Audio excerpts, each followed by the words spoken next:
7 de la noche con 17 minutos, ya está aquí en la mesa el maestro Alfonso Zárate. Alfonso, ¿cómo estás? Bien, primo, gracias. ¿Tú entiendes algo al mundo a partir de las últimas semanas? Cada vez es más... Cada vez es más complicado. Es más complicado. Y yo diría que cuando revises la historia y te das cuenta de que de tiempo en tiempo aparecen personajes como hoy es el caso de Donald Trump, pero personajes con evidentes problemas de trastorno mental que llegan a ocupar posiciones muy importantes y llegan a decidir muchas cosas. Recuerdo que hace algunos años, por ejemplo, en Ecuador llegó a la presidencia Abdalá Bucara, claro, apodado El Loco. No duró muchos meses porque el Congreso lo destituyó.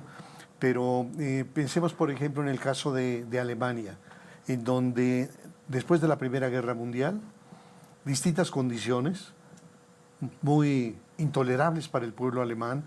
Lo primero, desde luego, el dolor, la frustración de la derrota, pero después la humillación del pacto de paz en Versalles y finalmente el hecho de que la República de Weimar, democráticamente constituida, no había tenido la capacidad para responder a la severa crisis económica y política que experimentaba la Alemania de la posguerra. Y esas fueron las condiciones en las que un personaje como Adolfo Hitler, con un discurso que reclamaba el rechazo a esas condiciones. Es un discurso fundado en el resentimiento, ¿no? Exacto, el resentimiento, el ánimo de revancha de los alemanes, la disposición de respuestas muy inmediatas, muy prontas a la condición de agobio económico, y eso le generó un respaldo impresionante que lo llevó a la cima del poder. Y hoy, primo, cuando vemos un documental sobre la Alemania nazi y observamos los discursos de Adolfo Hitler, vemos que el bigote ridículo, los gestos estrafalarios, el discurso, y hoy podemos decir a la distancia por qué el pueblo alemán se dejó seducir por un personaje de esta naturaleza. O para no ir más lejos, el caso mexicano. Es decir, yo creo que si hay algunas condiciones que parecen explicar el ascenso de López Obrador y la veneración que genera entre millones de mexicanos, tenemos que partir, por un lado, de la persistencia de la pobreza en nuestro país, en segundo lugar, de lo que generó el gobierno de Peña Nieto, digamos, la rapacidad, la voracidad de esa cofradía. El descaro, ¿no? Así es, el descaro. No solamente soy corrupto, sino que lo puedo presumir porque tengo el poder y qué. Así es. Y desde luego yo creo que hay, por un lado, digamos, en el sedimento de la sociedad mexicana, la añoranza del Tata Cárdenas, es decir, de regresar a aquel presidente cercano al pueblo, ese que recurría poblaciones y poblaciones y que lo hacía en avión cuando se podía, en tren y cuando no en burro o con sus propios pasos para recorrer el país y estar en comunicación con el pueblo, con la gente. Y López Obrador aprovechó todo eso, entendió muy bien estos sedimentos en el pueblo mexicano y a partir de eso construyó todo un discurso que lo llevó a estas condiciones. Y yo diría que así como en el caso de Adolfo Hitler, que hoy nos suena ridículo, cuando pasen los años, yo creo que muchos de los devotos de hoy van a decir, ¿cómo pudimos creerle a alguien que tiró a la basura miles de millones de pesos al clausurar el aeropuerto de Texcoco? ¿Cómo le pudimos creer cuando nos decía que teníamos un sistema de salud como el de Dinamarca, a pesar de que nosotros íbamos al hospital y veíamos que no había atención, que no había medicinas adecuadas? ¿Cómo pudimos creerle en la austeridad cuando se fue a vivir a Palacio Nacional, etcétera? Entonces, pienso que hay condiciones que permiten que personajes como Donald Trump lleguen al poder en Estados Unidos. ¿Y ahí cuáles son las condiciones?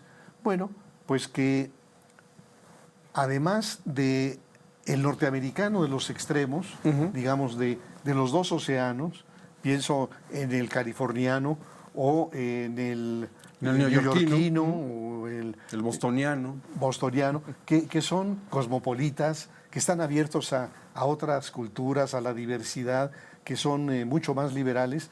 Hay otro Norteamérica profunda de gente muy resentida, de gente pobre, que ha perdido su empleo y que culpa de la pérdida de empleo a los inmigrantes que vienen a sustituirlos, a México que se lleva las plantas hacia nuestro propio país, etcétera. Y aprovecha todo eso Trump y con un discurso también demagógico y falaz logra construirse un liderazgo, pero para mí, primo, no hay duda alguna de que el presidente Trump es un hombre enfermo.